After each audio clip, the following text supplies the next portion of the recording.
And Are You Okay is a not safe for work podcast, so any young listeners are discouraged from continuing. However, we literally have no way to track that, so do whatever the hell you want and enjoy the show.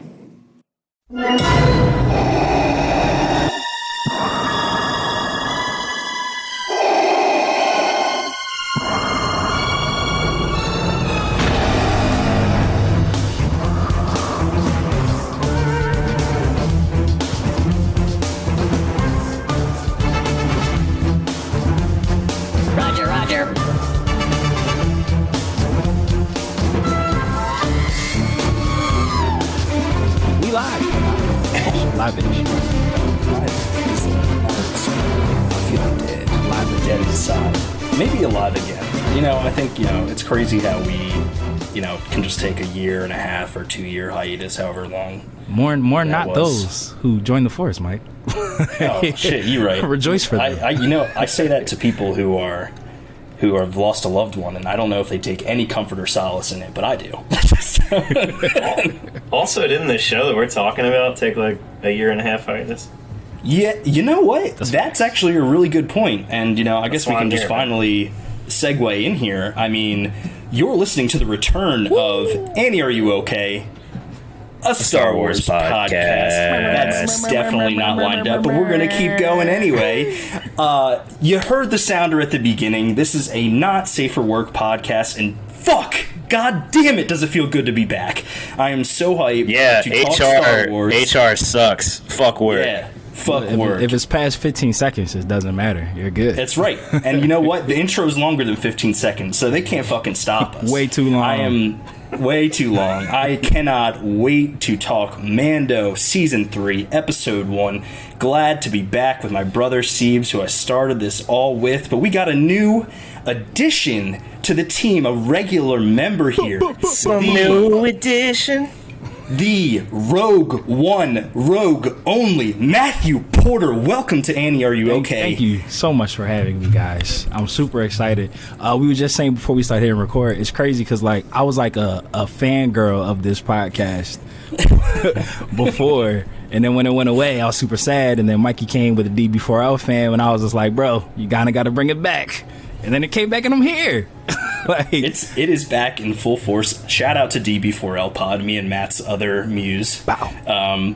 But there's just too much nerdiness between the two of us to fit it all into one or two episodes a week. And let's be real, I take a back seat because Matt and Trav, they do their thing over there, and it's glorious. Super producer Mikey's coming out of retirement, though. Look, bro, we gotta talk Star Wars. Yeah, being a B-Mike, I'm super excited.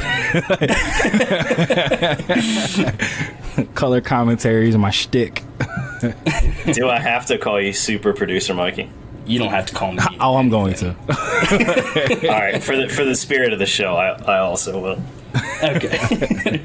Sounds great. I am still audio engineering in the background, making everything graphical, but I am nothing if not just the human holocron here. I need hosts to actually be funny, so let's dive in. Let's kick into this. A short recap here of Mando Season 3. Hit me with your thoughts, your jokes. We'll start from the top. This gigantic alligator attacks Mandalorians who are, initiating a new person, a child into their cult. Very Kimmel's Catholic nephew. church, am I right? Is that Jimmy Is that Kimmel's who it is? nephew? Yeah, it's Jimmy Kimmel's nephew. Oh, damn. Wait, did you guys, so I assume that was a flashback right off the bat. I thought that you guys too. All right, It felt cool. that way, for sure. I like Right, that's how cool. that's how that played. Because I was like, Yeah. oh, look at Lil Din. His hair was fire. Yeah, right. It's actually Little Jim. Yeah, Lil Jim. It is Lil Jim. Lil Jim almost gets 8, but it's just kind of funny because I think we're under the assumption, especially after knowing of Boba Fett for our entire lives, that these Mandalorians are supposed to be super badass warriors, but Children of the Watch aren't really faring too well against this giant alligator. Do we feel all some the type of way children about did? that? All the children did was watch. Did it do? Yeah. No, Did you guys... Go ahead. Oh, sorry, go ahead, man. There you go, bro. I was going to say, did you guys feel a little bit that, that was a little bit this is for Steve Irwin? So when he Like a when little when the Gator did the roll, because I used to like watch Gator Boys, like binge it, like random, like bored at 3 o'clock in the morning. So when it did the roll, I was like, that's the thing. That's the thing. It did the thing. You did the fucking Rick meme? Yeah, I did the Leonardo DiCaprio John. That's the thing. He did the roll. But I thought this shit was dope.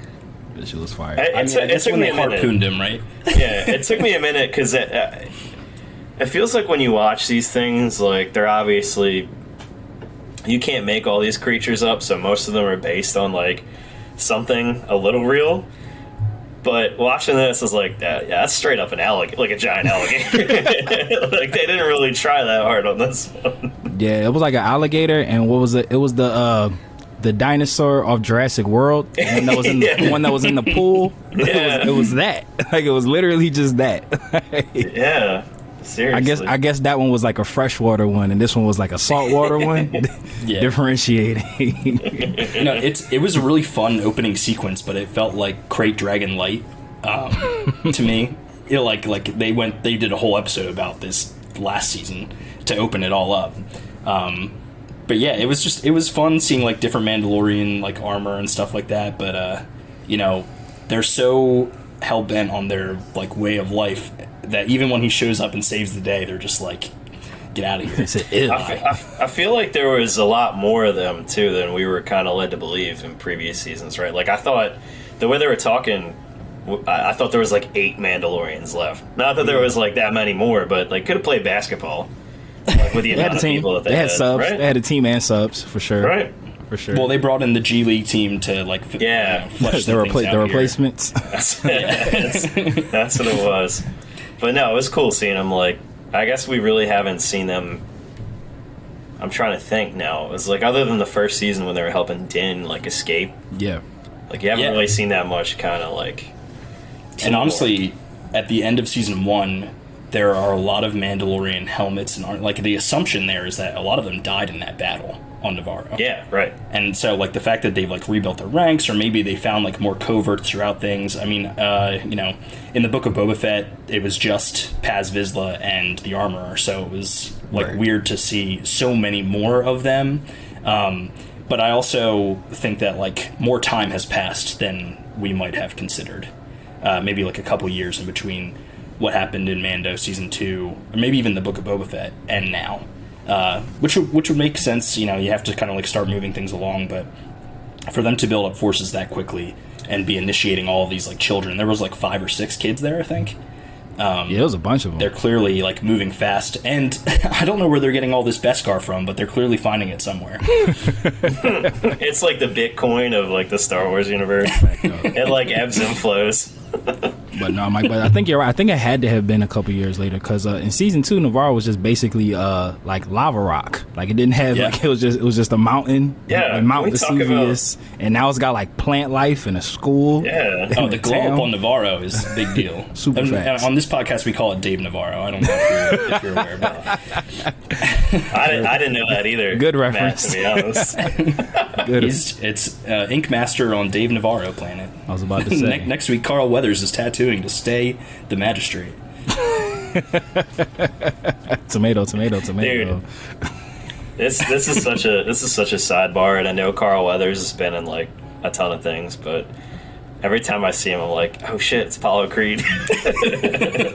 I mean, that's essentially. It's like, damn, I thought he was killed, and now he's like the governor of this planet. That's crazy. I literally can't see him come on screen without thinking, because you used to say it to me all the time, Ceebs, Mando! They hate you, Mando! Mando! They hate you, Mando! Every time. It's crazy. It is crazy. If he dies, he dies. Oh god, that just got dark. Matt just called Grief Karga's death in season 3. Look. Come on, man, uncalled for. I mean, my man. It would be irresponsible if they didn't get, oh my god, what's his name? Dolph Lundgren to show up and kill him? Grief Karga at some point. He's gonna avenge the pirates. Oh my god. Yeah. He's gonna rip off his alien face. He's part of that squad. They'll fucking rewrite the Russian anthem just to. Yep. for his intro, 1,000% they're gonna do that. 1,000%.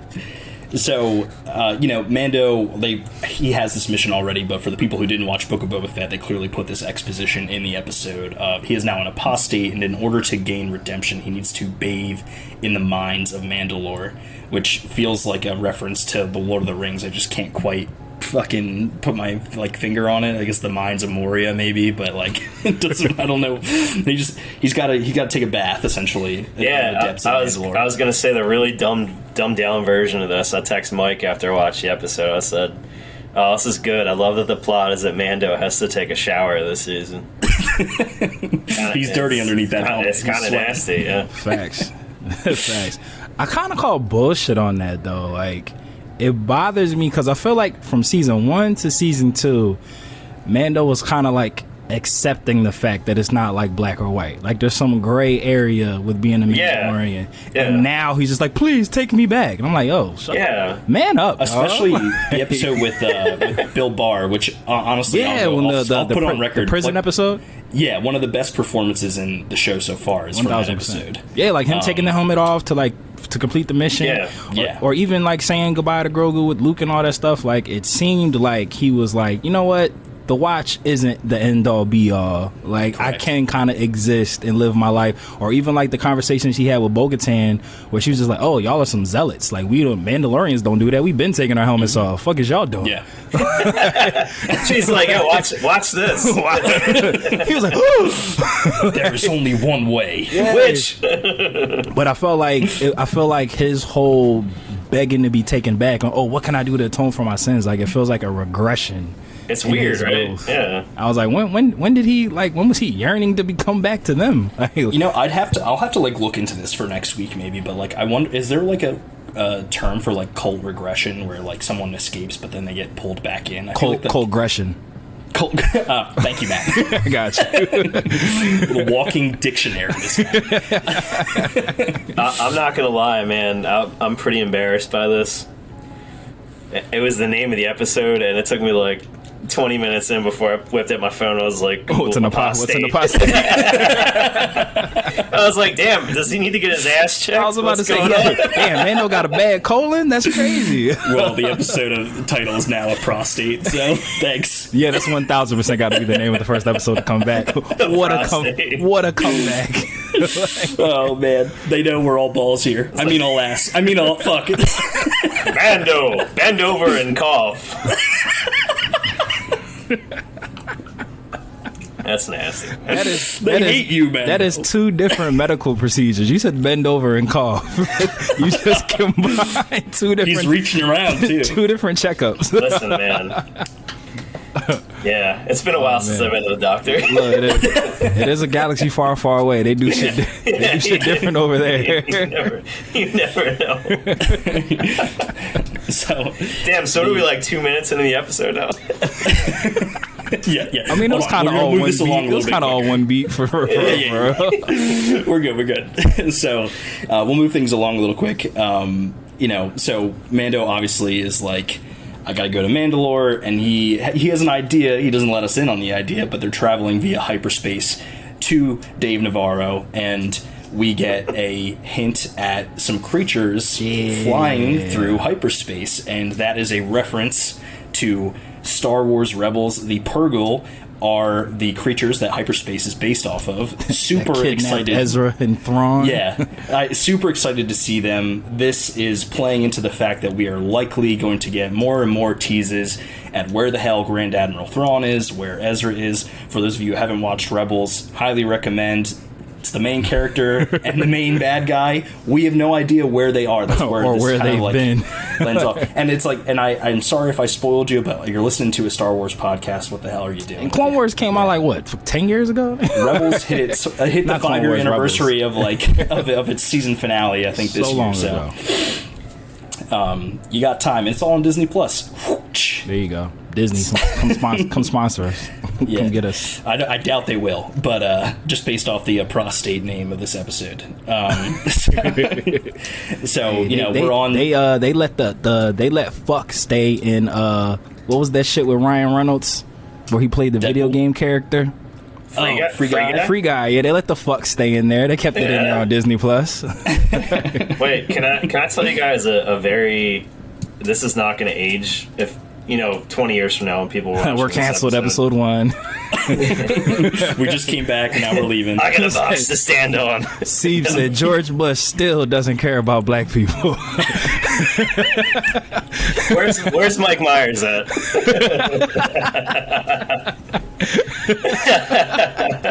No, I gotta tell you guys, man. I was watching something. This is completely unrelated. We could edit this out if we need to, but I was watching something on Disney Plus the other day, and like my apartment's set up like living room's over here, kitchen's over here. So I put it on because I was making something in the kitchen real quick.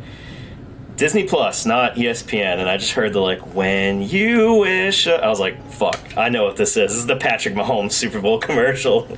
And it's like, Patrick Mahomes, you just. It's like, I'm going to Disney World. I was like, no, I don't want to see this, man. Yeah, I'm going to Disney World. I don't want to see this.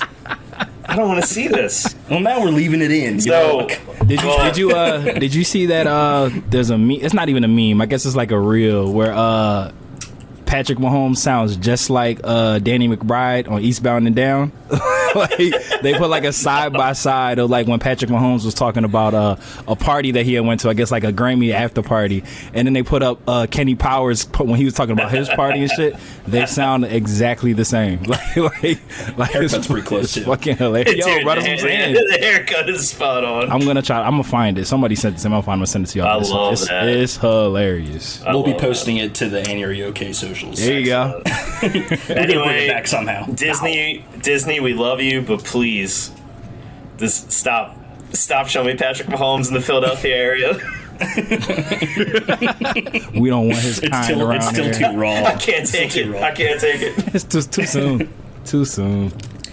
So, anyways, we get a nice flash. Anyways, as we like to say here. Wow. We get a flash of a statue of our old friend IG-11, voiced by Taika Waititi. R.I.P. IG, and I think we can understand where he's coming from here. If he's going to Mandalore and it's dangerous there and it's poisonous, why not bring a droid companion? So he wants to rebuild him, and honestly, long time coming. I can't believe they waited this long to do it. Facts. Because obviously a very fan favorite character. Great sacrifice at the end of season 1. Maybe that's why they waited, because the emotional impact has to be there. If you got to take some time away from these guys instead of like 5 episodes of a sideshow before you reintroduce your really cute character back into things. Am I right? Dude, Shots fired. Dude, I'm gonna be honest, man. I forgot entirely about IG until the like episode. They do that like recap right before the episode, and I was like, shit, that guy was awesome. Yeah, And then Completely. That's who they did that for. It was for people like me. Mikey, I feel like you still haven't gotten over Titans, that they did the whole Under the Red Hood plot in one episode. I feel like he's still holding on resentment. That's not what I was referencing. I know it wasn't, but that's it made me think about that. that. It doesn't make any sense. It don't make no sense. Like Jason Todd got killed and converted all in one episode. Yeah, maybe don't do that. Crazy. Let people live with the fucking tragic moment for a season or 2 before you bring someone back. Zero stakes. Mike, kind of like how they killed Chewbacca, but then they didn't actually in the last movie. 10 minutes later, you see he's alive. That was just clever and fun. This is bullshit. That was stupid. That's for another episode. Yeah, it's for. We'll talk about it later. Actually, we already talked about that on the. I think we did. Go back. Oh yeah. By the way, all of our episodes now on iTunes. So Yeah, go back. previous episodes are now on iTunes. Go back like listen to season 1. like 2 years. Yeah. For that one. Yeah. The content library is there. Old takes. I think there's some episodes where we talk about Mitch McConnell having devil hands. I don't know. It was a weird time. Pandemic was a weird time. Yeah, I got a little unhinged during that time. We went like on a liberal tirade. I was like the liberal Tucker Carlson for a little while. So Tucker Carlson, got it. Tucker Carlson off air. when the cameras aren't rolling, when he tells you what he really thinks. Bro lives in Maine. Come on, man. He definitely catches his own lobster. Like it's more humane that way. But if I do it myself, it's not torture. You know he smiles while he boils and things. Oh yeah, you already know. You know He smiles. He makes them dance to the pot, like and then drops them in. But Mike, you know he smiles like this though. Only here can you get I'm a just Tucker asking Carlson. questions. Only Do here can you lobsters get even really want to live? Tucker Carlson ran on the Star Wars podcast. The range, the range. This is wild. Sorry, Mike. I'm here Is to. the I'm here to get Empire us off really topic. that bad? I'm just asking questions. I'm here to get us off topic. I'm sorry. Yeah. Okay. We're finally getting The to great disruptor. Grief Karga comes in. He's like, Mando, let me sell you property on my prime real estate. Why don't you be marshal? We'll put you over by the hot springs. Yeah, I don't know about you guys. I'm taking that deal all the way. Dude. I know, right? But instead, Mando's like, let's just kill some pirates. So, we get pirates trying to break into a school to have a drink. Kind of weird, sounds like something Tucker Carlson would be into. But, freedom to drink in a school, that sounds about right. Burn the books, though. I should have Burn the the books, right. but we'll... I should have the right not to drink in the school. Like that should be my choice. Well, so Mando helps out Grief, and he goes to, he tries to fix IG himself after that, and it does not go well. IG's like crawling around. It's like, I love how he tosses fucking Grogu over Grief in the middle of the fight. Dude, that was funny as hell when he chucked the baby at him, and then his droid killed him with an Apollo Creed statue. A golden Apollo Creed bust. And then we get the most prequel line that we've ever gotten since fucking Attack of the Clones came out. Good. And Mando goes, dude. That's thinking with your head. Dude, I hated that in ways that I can't express to you guys. I got to give credit to friend of the pod, love of my life, Rachel Grandy, for pointing out how stupid that line is. I'm just kidding. I saw that for a minute. I was like, I need to question everything I love about this franchise. Right? Who? You know they had to like, oh shit, didn't you say something here? And it was like 11:59, and they had to submit the script at 12. Yeah. Oh shit! Like, oh, that's He said that's thinking with your head. I was like, is this like?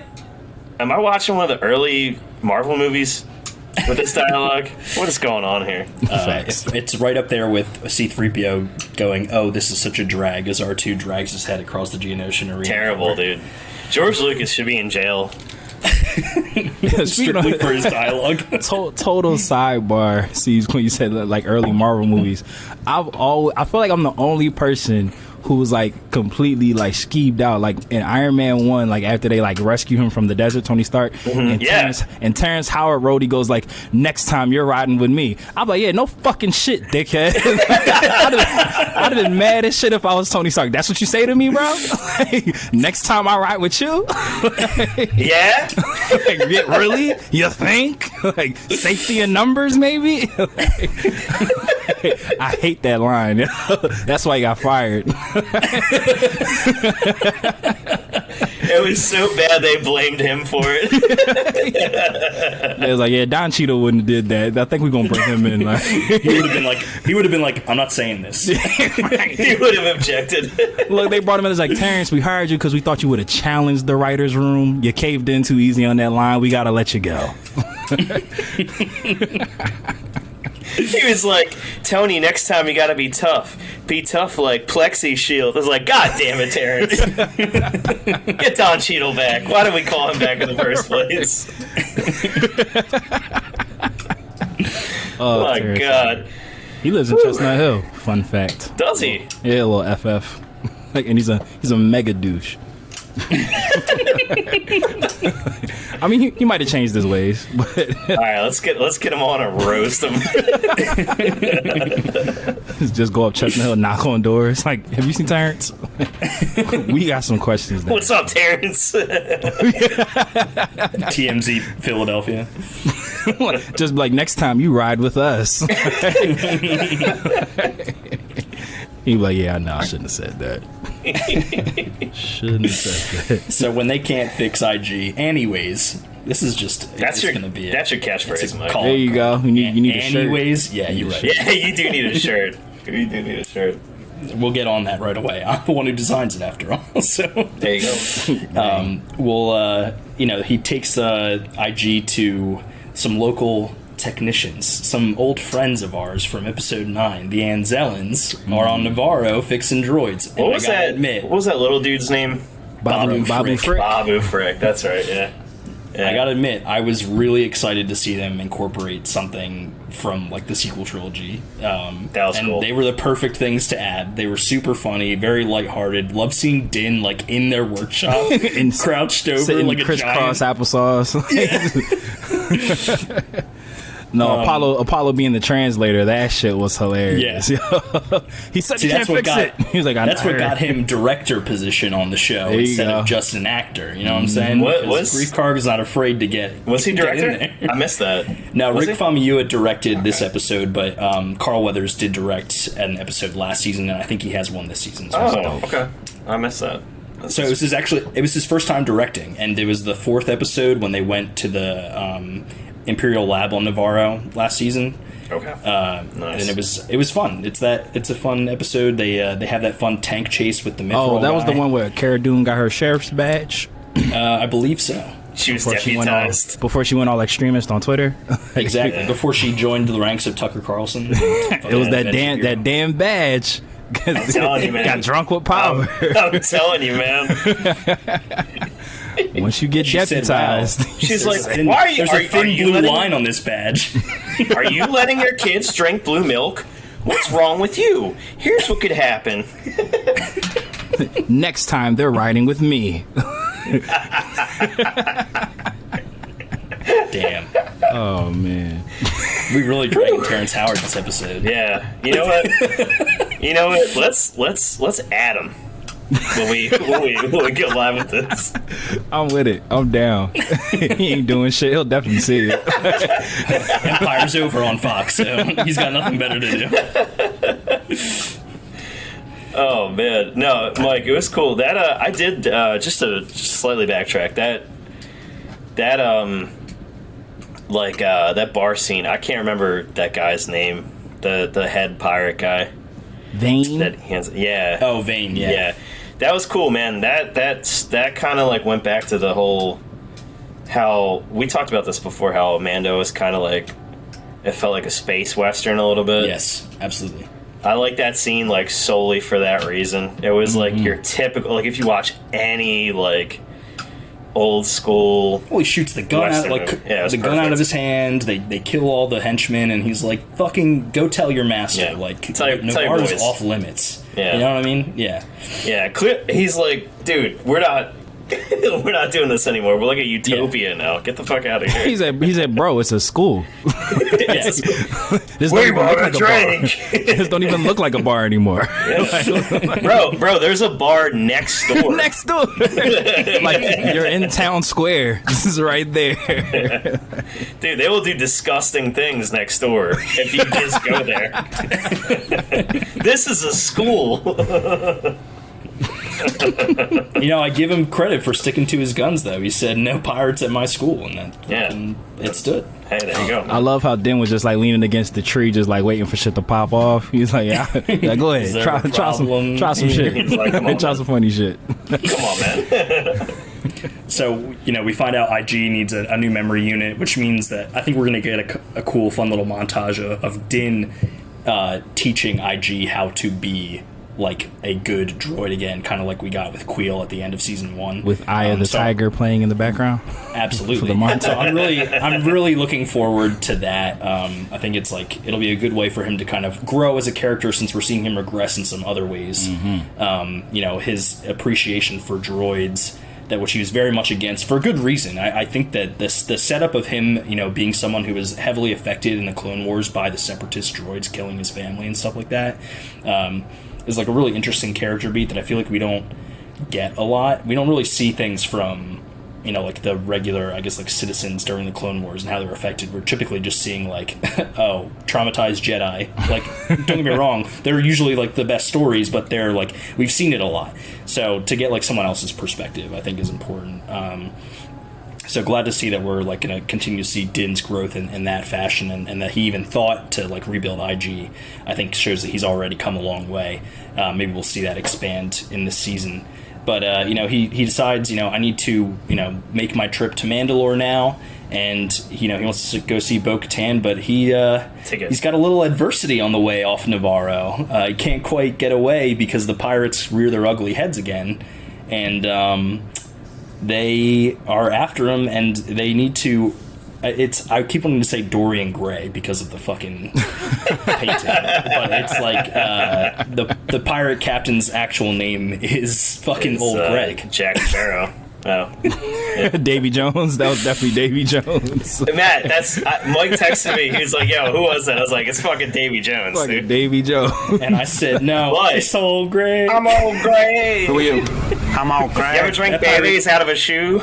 That pirate captain has a mangina, and I am a little bit scared, a little bit uncomfortable, a little bit scared. But Din's clearly not, because he tears through them, and then I do like that. We're connecting things here, and he uses that like ridiculous jet engine pulse on his N1 to like he's like never trust skyrocket pirates out of there. But I just like. It's pirates have been in Star Wars since the Clone Wars. Really, they've like really fleshed them out a little bit. It even goes back to actually like the really old Droids cartoon. But I'm kind of excited to see like a new faction kind of fucking with Din out here, and like this isn't gonna just go away. They clearly spent a lot of time on this guy's costume, because you don't introduce an alien like that looks like that to just use him in a one-off scene. Yeah, like it's funny. I was literally about to say like I couldn't tell if that was a practical effect or CGI, which like speaks volumes to whatever it was, or a combination of both. But like I kind of want the pirates to be kind of like Team Rocket. Like I want them to just like keep showing up and like getting thwarted. And then they'll show up again. They're blasting off again. They just keep getting defeated, but they'll keep. They constantly suck. Yeah. Like, nah, Mando, you will never stop us now. And they just walks past them. Like I want the number count to go up. Like how he said you killed 4 of my men. The next time you killed 8 of my men. You killed 16 of my men. We get to season 5 and it's like, you've killed 64 of my men. He's like, dude, can I just buy you off so you stop just killing my men? He's like, will you just be one of my men? Like I'm out. Like I have no. Like I clearly need one man. You're it. Like you're it, bud. Like Mando just goes off and becomes a pirate. They say one Mando's worth 1,000 pirates. Can you imagine if he just like put a patch on like one half of his T-visor over the helmet? It was like, all right, I'm in. I can't see shit, but I'm in. Facts. Well, now I'll be forever disappointed because I know it's not happening. You never Unless. know. You never know. Disney loves pirates. They're trying to find a way to get Johnny Depp back in here. Just don't let if Amber they want Heard. Johnny Depp back in here, they can cast him as Hondo Ohnaka. There you go. Super excited. Oh, that would be fire. That would be like an Dreamcast. Amazing casting, actually. Yeah. You might have did a thing there. We'll bleep that out and write him a letter. Put it out to the universe. There you go. Just, Manifest. And so Mando Dougie's on the pirates and escapes. So He goes did do to I think it's either like a dwarf planet or a moon that surrounds Mandalore, and he goes to a Mandalorian castle where we have none other than Katie Sackhoff's Bo-Katan sitting on a throne of lies because she is ruler of nothing. Just kidding. She's not acting like she's a ruler of something, but all of her men, women, warriors have left her. She looked And she's really there depressed, Mike. in solitude. Yeah. I refuse to believe that she just sits on the throne that cool when there's nobody around. Like she knew he was coming. Was like, oh shit, let me post. I'm so glad you said that, because I feel like I don't think this is unique to Star Wars, but I feel like anytime I watch a show and there's like a hall, Game of Thrones, whatever it is, they're always like. like post it up. And there's like no one that. It's like, what the fuck? Is this all you do? There's no way that you were sitting like that before I walked through this You door. don't like text or like you do nothing except. She was sitting there like, I don't know what to do with my hands. She was on Tinder. I know she was on Tinder Facts. before he walked in. super facts. I'm trying to match with the Mando husband right now. No, She also seems like the kind of girl who doesn't need no man. Nah, she was on Tinder looking looking for like soldiers. Like she was like, look, she was like, there's no sexual shit going on here. I need people. She's like, straight up, I need warriors. Whatever it takes, by any means. I cast a wide. I need some soldiers in here. Look. Where they at? I mean, look, she looks amazing for whatever her age is supposed to be. So, you know, she's got to be in her like 50s. Look, no, I call bullshit on that because Obi-Wan was old and gray, like in Rebels. That's true. They were like peers, like at the time in the Clone Wars. So like.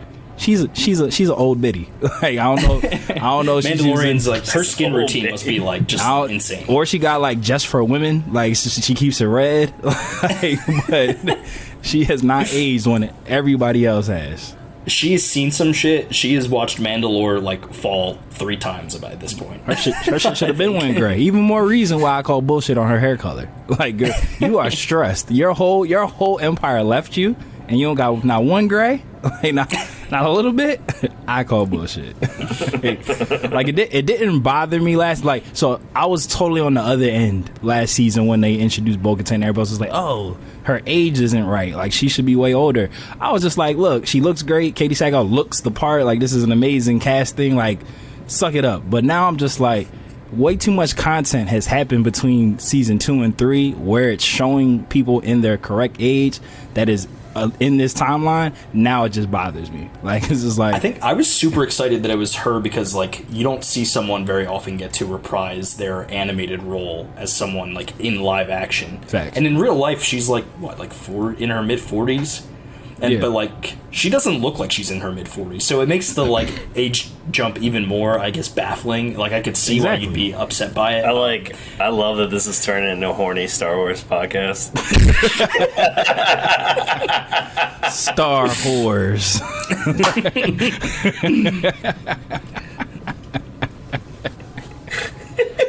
There goes our female viewership. Here we are. Sorry. It's been a pleasure. It was nice. Thanks for tuning in, ladies. It's been a good 36 minutes.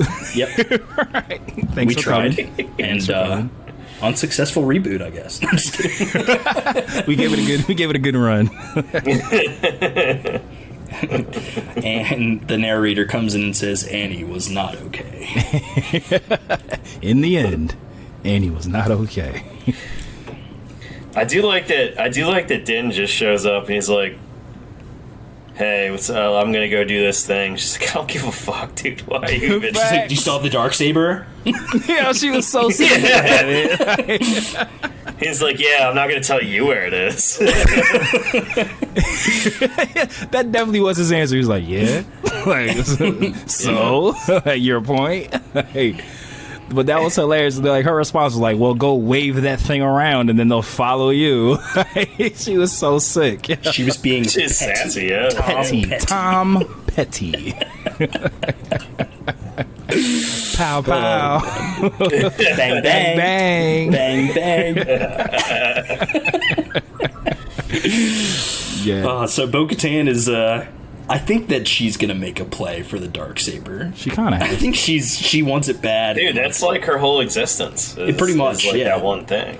She messed up her opportunity to rule, and she's out for redemption. And honestly, like as much as I would love to see her redeem herself, I just feel like the end of this story either ends with Din or Grogu being the Mandalore.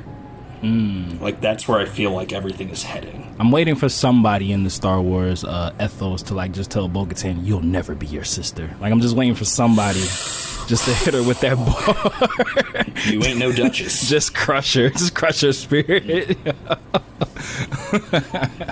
But on the topic of Bo-Katan, who do y'all think is the big bad of this season? Because like I'm kind of different places. Like who's supposed to be the antagonist? Like Tucker supposed to be Carlson. Tucker Carlson. Tucker Carlson. He's my main Tucker antagonist. Carlson.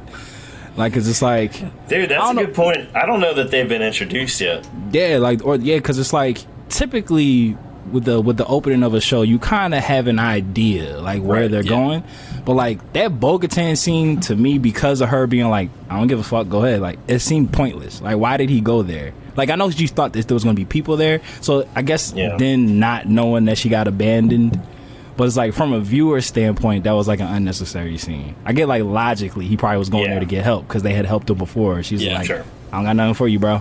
Like, I mean, it's useless right now from what we know, but maybe we follow Bo a little more closely as the season progresses. Can I? Sorry, Mike. Can I ask you guys, because you guys probably know a little bit better than I do? They referenced a new position that Moff Gideon had. Like, what is he just probably done on the show? Well, so they said that they sent him to a war tribunal. Yeah, so he's on trial. So he's on trial. Oh shit! Okay. So it's funny, see, because I thought the same thing. Like the verbiage, it made it seem like he was like the war tribunal. Like I was like, did he get promoted? Damn, yeah, no, he fucked up. He's on trial. All right, so okay. But I don't think we've seen the last of him. I think, one, it'd be incredibly stupid to relegate like Giancarlo Esposito to such a small role. Facts. And it also just feels like he's not done yet. We're not done yet. Yeah, that's exactly right, Kylo Ren. But you know, like, bro, you don't even know my fucking name. If I was fan, I'd be like, bro, until today, you had no idea what I even looked like, bro. You've only ever seen me with the helmet on.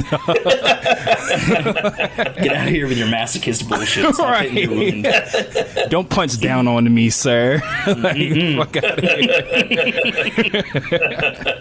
I'd have called him a racist. He's like, whoa, buddy. Like, oh, my best friend. Hey, my best friend's black. All right, some of my outfit's black. I chose this colorway. They wanted me to wear silver like Phasma. I chose to wear black. What were we even talking about? We were talking about Kylo Ren changing his helmet to a Kofi. Is Nancy Pelosi now? 1,000%. 1,000%. This has been a derailed. This is a wild podcast. I love it. But we were talking about who do we think the big bad of this show is going to be? I think we're going to build towards Thrawn. Personally, that would be fun. But it's not going to be revealed in this season. Do you think that's? You guys mentioned the purple, the whales. Yeah. It's funny. I saw that and I was like, I have no idea what that is, but I know Mike and Matt will know, and that's in the right direction. You're goddamn right. I was like, that feels important. I know that's not just a fucking a manatee just hanging out. a random manatee. It's like, one, they can't breathe out here. It defies logic. Like, who put this in there? That's dumb. Who approved this scene? The pirates are too small scale, right? Yeah, very. Yeah, I think there's gonna be like I think they'll show back up like Team Rocket-esque. I think it might just be a funny bit. I'm gonna take a super go out on a limb, and I'm gonna say that the Builder is gonna be the antagonist of this show. Because I don't think she's very supportive of Din at all. Like, I think, armor? Yeah, the armor. I call it the Builder. I'm on Game of Thrones shit. Like Brand the Builder. Brand the Builder. I was like nodding along. I was like, what the fuck is that? Yeah, the armor. I appreciate the support, see? But nah, because it's like, I don't know, her interactions this episode seemed very off-putting to me. Like, they're cold. They're cold. Yeah, like they're super duper culty now. And then even when he was just like, "Yo, if I go," because he was just like, "No, you'll never be welcome back." He's like, "But if I go get some water, I'm good, right?" Like her long pause, like, "Fuck, he's right." Like, kind of gotta let him back. She was like. This is the way. Yo, 1,000%. Because it's like, I don't know if the motive is like, you know, because the watch is so deep rooted in like their zealotisms. I don't even know if that's a word, but it's a word today. It is now. They're just words. They don't control us. But I don't know if like because she's like so deep in like their beliefs that maybe she'll try to sabotage him coming back, because like maybe that sends a bad image to the new recruits that you can go do some fuck shit. You can go do Rumspringer and come back and still be a Mormon. Like, who knows? But she just seems, because like season 1 she was like the homie, like she was cool. Clearly she was like squad. She's like, yo, you want a wrist missile? Yeah, right. I got some wrist missiles for you. You like whistling birds? Let me tell you. Yeah, and then even in like the 2 episodes or episode that she was in Book of Boba Fett, she seemed helpful. Wasn't like friendly, but it wasn't like fuck out my face. But it's like this episode, it was just like she was treating Din like he had the cheese touch. She was like, oh, why fuck are you on our island, bro? Get out of here. But no, but I'm gonna take. I feel like it's like a mom that like hates her child. That's what I'm saying. That's the vibe I'm getting. She became more each season like a DMV worker. Yeah, that's pretty accurate. She's like, I'm rolling. nah, Dan, you need the 1097 XD form, bitch. Watch her come back from being baptized. Oh, you went to the mines on Mandalore? You had to go to Duxon, which is a moon from. Actually, you were supposed to use a bath bomb when you did that. Like, you were supposed to go to Poughkeepsie. You fucked up. Sorry. Sorry. The waters you need you need were in a galaxy further away. That's a good one, Matt. That's a good one. Mike, you said we're going to see Thrawn. I have nothing to contribute because my knowledge is the 9 movies that exist. Let me do the download for everybody who doesn't know who Grand Admiral Thrawn is. Long story short, he is a Chiss from the Chiss Ascendancy. They exist outside the known galaxy. He gets recruited by Palpatine at the very end of the Clone War to become like an Imperial officer, and he ends up becoming like rising through the ranks and becoming pretty much a step below Grand Moff Tarkin. Yep. For Marvel fans, he's essentially the Star Wars equivalent of the Kree. Same shit. He's blue, he's got red eyes, and he's calculating as fuck, and he's an awesome villain. And he's in the last 2 seasons of Rebels. If you want to get familiar with yourselves, like just go watch it. But essentially, the Chiss Ascendancy, like the people he comes from, they exist out in the unknown regions, and we're assuming that at the end of Rebels, that is where they end up. And Ahsoka dropped his name in her episode in season 2 of The Mandalorian, so they've kind of like been building up to this. There's been hints at his symbol is seen in a few different places, and it would not be a stretch to think that Moff Gideon actually reports to Thrawn. I can see that. So there's like that level of play, and we also know that something has to be building up to the First Order at this point in the timeline. So I think it's natural to feel like, okay, there's going to be some sect of the Empire that the galaxy is still going up against at this point, and how Mandalore, Din, and every other Star Wars show that's about to get introduced under the sun feeds into that is all going to be involved in some way, shape, or form, unless it takes place prior to this timeline like Obi-Wan did. But yeah, so I think that we're heading at that. I don't know if we'll get an answer this season. This, for all we know, this could be like a very connective tissue season. I feel like some shows do that from time to time. That is going to throw the oot to Ahsoka. It feels that way. Yeah, it does kind of feel that way. And like, listen, sometimes it happens. The Walking Dead season 3 was boring as fuck, but it led to an amazing season 4. So all of Book of Boba Fett was just a lead up to Mando season 3. Essentially. I have never been excited for a show, and I was like, what the fuck is going on here? Boba Fett's barely in this show. And it's like, I say that like they should introduce like a villain early, but they didn't introduce Cad Bane until the last 5 minutes of the second to last episode of Book of Boba Fett. So there's that. Intolerance is the villain of this show. That's where we're at. Bigotry is the villain of season 3. That's where we're at. We're going to fix everything with love. And so, that's where we leave it. Mando's heading off to Mandalore to take a bath. To bathe. Yeah. To finally get clean. Yeah. Let's not skip over the plot that he's going to take a bath. Yeah, we will mention it every episode until he takes said bath, and then even afterwards, they better show it. They better show it. Oh, I'm like, do you think he takes it in the armor? Or do you take? I feel like you kind of have to take it in the armor. I think as long as the helmet stays on, that seems like that's the only rule. You just got to keep the helmet on. There you go. All right. We'll place bets on him taking it. With I hope he's got like prop bet hilarious on underwear. Grogu joining him. And then when he was saying to her like, if I can give you proof that I did it. What proof is you bringing back? He's gonna bring. Oh my god! He's gonna have a selfie like. He's gonna bring bathwater with him back like a Twitch streamer. Oh my god! Man, in that case, I'm just stopping by the first place that got water, filling my helmet up, and splashing this bitch. Like, I'm done. Or maybe that's what she dumps into her furnace. Oh yeah, And that's how she that knows. turquoise. She always stuff? drops like liquid into the furnace. Maybe that's how she'll know. That's my guess right now. But So then to she's talk on a serious super note. douche that she has a stash of Mandalore water that she could have just given to him. Like, here you go, bro. Just come back. That makes sense. Sprinkle some shit on you, bro. Like, Yeah. little droplets, little splash. Like, the power of Christ compels you. You're back. I mean, Jimmy Kimmel's nephew didn't get baptized in Mando water. He was baptized in beach water. Yeah. Put ocean water on his forehead. Bro, There's gator poop in that water. Bro, I saw a hypodermic needle in that water that he was pouring. That was in the Wildwood Beach, dog. That was definitely Wildwood, bro. They was right off the boardwalk. I seen it. Well, you see gators that big. That's That was the never Hudson. going to I know Jersey the Shore again. Hudson when I see it. That's the Schuylkill. I know the Schuylkill. I know West River Drive when I see it. Y'all ain't slick. Oh man, this is gonna be fun. How many episodes of this do we get to do? We got 8. Let's we got go. 8. This is part 1 of 8. hell yeah.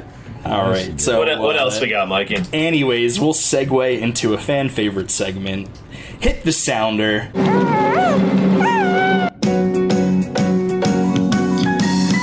It's Baby Yoda's cutest faces. I would like to see the baby. That's right. It's Baby Yoda's cutest moments. Might have to re-record that to be Baby Grogu's cutest moments. We didn't know his name when we made the segment. We'll work on the name. We'll work on Now that the we know. It stays. It stays. I'm not doing it again. So, That's I mean, Grogu. maybe we'll add that to the end. I mean, I guess we'll start it off in chronological order. When he's, I guess when he pops up in the little cockpit right before the title card, Yeah. super cute moment. Definitely. When he sees the Purgle, also super cute moment. No, that shit was hilarious. He's like, nope. Not fucking with that. There are big whales out there. I'm not going out there. No siree. When he gets tossed by fucking Din to Grief Karga.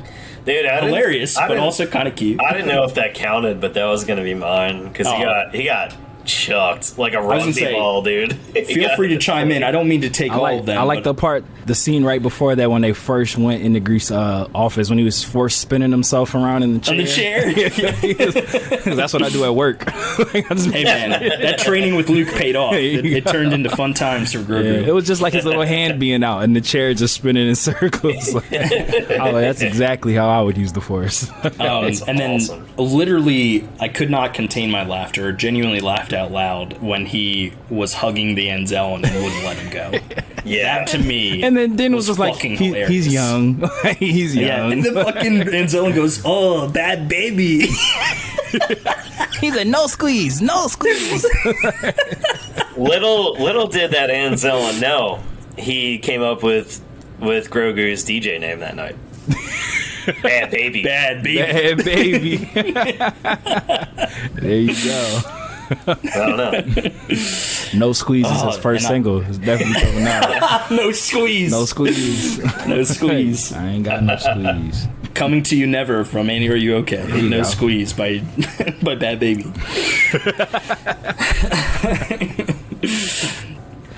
All right, and Matt, it's been a pleasure having you, Thank and you. I just Thank want you for having the me, fans bro. to get to know you a little better because you are going to be a regular host here on Annie. Are you okay? My guy. Let's get the people to know a little bit more about you. Fans who listened prior to our extremely long hiatus may be familiar with some of our guest game for fan questions here. So I got to ask you, Bring it on. What is your favorite aspect of the universe? Like, is it Jedi, Sith, scum and villainy? Like, tell me, like, what faction do you fuck with? Man. So I couldn't be a Jedi because I be fucking. So can't be that. Damn, that's so much cooler than what me and Mike initially said. Why are we so lame? I would probably say, damn, if I had to pick a squad, I feel like saying the Sith is too cliche. Like, oh, because I'm an emotional guy. Like that's too cliche. If I had to pick a squad, damn. I'm gonna go with Ezra's team. I love those guys. So I would be a resistance fighter. So it's like You'd be a rebel. It's like Jedi Jace. Like I can. He said so anyway. I'm good, but I be blasting. Facts. Bang bang. Bang bang. Bang Yeah, bang. I mean blast blast. I can't refer to myself as Rogue One and not be part of the Rebel Alliance. Yeah, Oh, so yeah, I would that's true, be that's down. true. I would be down with the fight. I'd be down with the fight for sure. Freedom fighter out all here. day. Sticking it to the and then- man. Please do every time, especially Tucker Carlson. You Fuck dig? him. Anyways, I gotta ask, what is your earliest Star Wars memory? I know exactly what it is. So I used to go to this after school program because my mom was a school teacher. So obviously when she got off work was when I was getting off school, and she couldn't come get me right away. So I used to go to this after school program called Summit, and it was like, so I grew up in Mount Airy, and if anybody's familiar with the Mount Airy, it's like a super duper hippie hipster like area. It was like inclusive before inclusive became cool. Like, we had gay couples and it was all types of inclusion, and just it was a melting pot in Philadelphia. Still is. Love Mount Airy. Shout outs to Dogtown. But when I used to go to my after school program, they used to always play like movies and stuff, because obviously we would have like homework time and whatnot. We would like go outside and play, but as a former teacher, eventually you be getting tired. You just want to sit down, and you just want the kids just to also sit down and not fuck shit up. So you put a movie on, and I remember watching Empire Strikes Back, and I remember the "No, I'm your father" moment, and we all freaked the fuck out. Like, we was like, "What? That's his dad!" Like, we had his reaction. It can't be. Like we had Luke's reaction. Like, That's fucking impossible. it's not impossible. That's impossible. It was probably less whiny though. It was, and it was before they had did. So I'm 32. I'll be 33. So it was before they had did the re-release with all the cool added CGI and shit. So it was the old tape that you can't find anymore, the cassette. It was tape. the gold VHS. Yeah. With so, Yoda on the side. Yep. Yeah. Yes, sir. And I just remember all just being in the movie room that they had, and I just remember having that on, because they used to play all the dope old shit like the Goonies or Page Master. I don't know who was in charge of the movie selection, but they were A1. They were A fucking This is one. where Matt's love of film. It came is. from, It was probably this is, fucking Summit after school room. That's where my cinephileness came from. Probably was, but I do remember. Summit. But so that's my earliest memory. My favorite Star Wars memory is, so I used to be a band geek, brass section, trumpets all day, and in 8th grade, so that was 2005. It was our final farewell concert for the parents, because we would do the one for the school during the school day, and then we would do the nighttime concert for the parents and everything. And I had been in band from 3rd grade, 8th grade, had done everything. I was I was first chair, all that stuff. But I remember my brother surprised me with tickets to opening night for Revenge of the Sith, and I skipped the concert, and my music teacher chewed me the fuck out the next day. You made a bad choice. You said I was studying John Williams, and they were. I was trying to perfect my craft, Mr. Zisk. Yeah. Shout out to Mr. Zisk, that was my guy. But when I tell you, when I came back to school, because where I fucked up at, I had told one of the trombone players during the school day, because my brother had like showed up to school, like got me out of school early and everything. It was dope. We went to like the 4:00 showing, and he was like, where you going? I was like, I'm about to go see Star Wars. And he's like, you gonna make it back in time? And I knew I wasn't. I was like, yeah, sure, yeah. So he dimed me out. Like, he dimed me out. Like, I guess they were looking for me because I was like I was one of the lead. I was like one of the lead trumpet players. So it's kind of important for me to be there. And the boy, his name was Chris. I remember his name. His name was Chris, and he dimed me out. And I remember coming back to school like that next day, because we had went. I want to say it was a Thursday showing, or it might have been Friday, because I think this was before they started doing like Thursday at 8 p.m. This is before a theater got shut up during the dark night.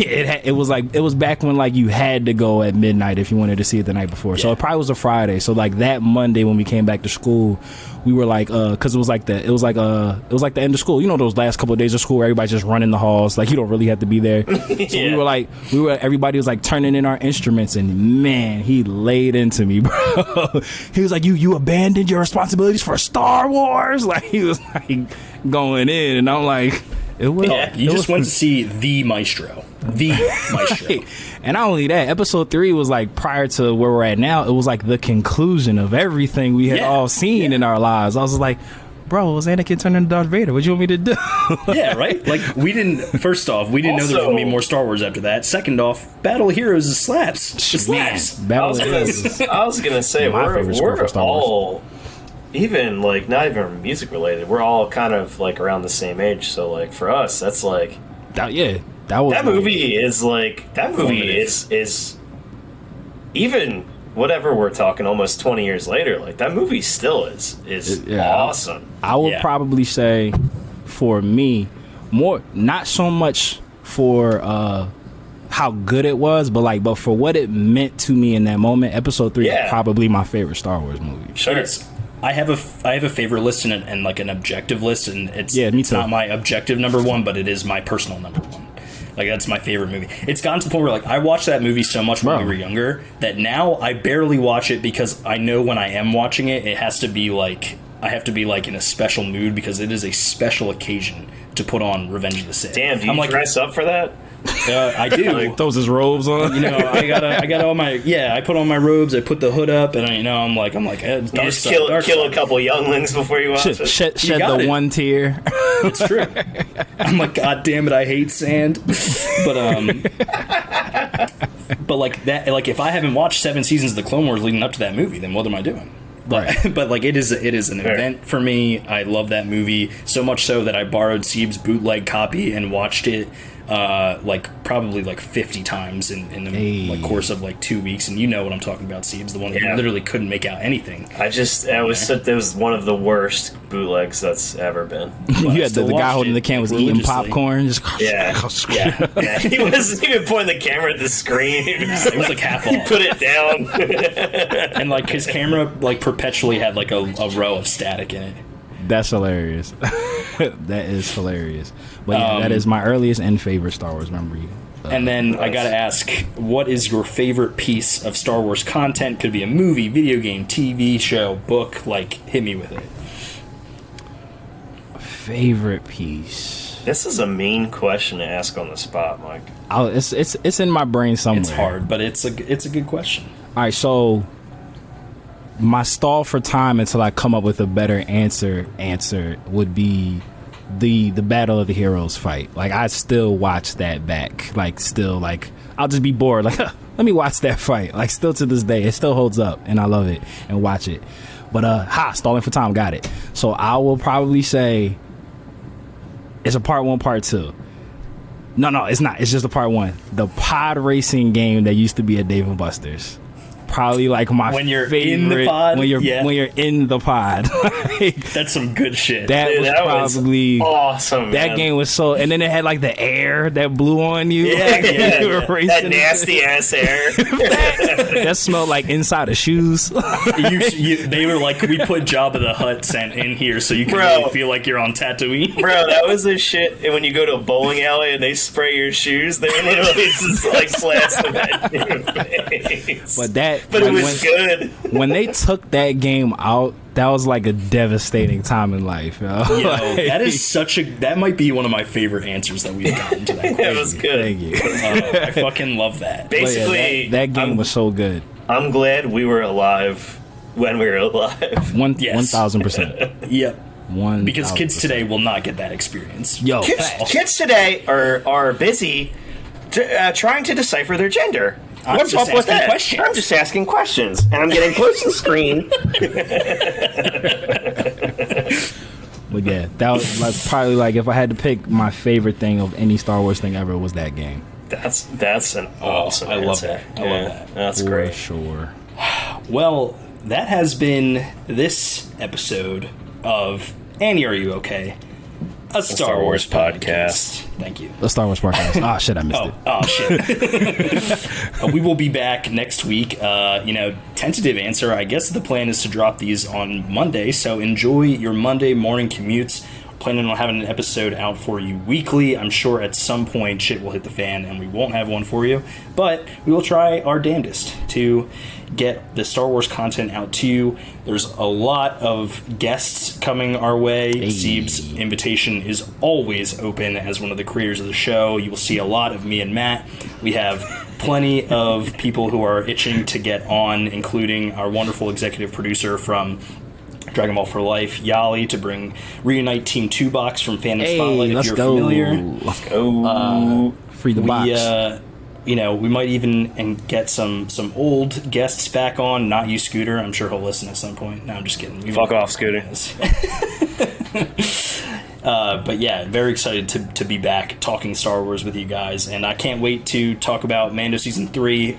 We've had a lot of discussions about the fact that we took this long hiatus, and in that time, so much Star Wars has come out that we haven't gotten the chance to hash out with you. So, maybe we'll rehash Obi-Wan, do all sorts of fun things. Hello there. Definitely do some fun conversation episodes, but this has been Annie, Are You Okay? Cue outro song, because we don't want to get sued by pop artists anymore. Fuck Tucker Carlson. And fuck Tucker Carlson. Taylor Swift, wash your legs. We out.